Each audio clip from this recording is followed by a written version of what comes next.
kugira ngo abanyarwanda bahore batekanye uko byagenda kose, kandi u Rwanda ruzakomeza gukora uko dushoboye ubushobozi bwacu gufasha abavandimwe bacu ahandi muri Afurika mu kugarura no gusigasira amahoro n'umutekano mu mwaka uwo ari wo wose, ahantu hose ku isi ntabwo habura ibibazo.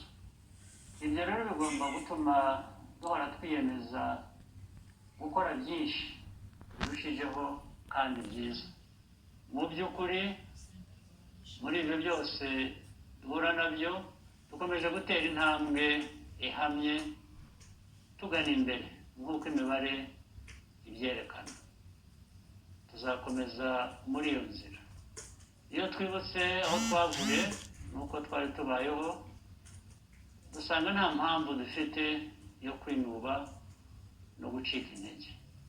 Ikimenyetso kidukomeza kandi kiduha icyizere cy'ejo hazaza ni imbaraga tubona mu rubyiruko. Uyu mwaka dutangiye ni umwaka w'ingenzi ku gihugu cyacu. Twizeye ko tuzumva amajwi menshi y'abakiri bato mu kugena ahazaza h'igihugu. Nongeye kubifuriza mwe n'imiryango yanyu mwese umwaka mushya muhire w'ibihumbi 2024. Mukomeze mugire ibihe byiza.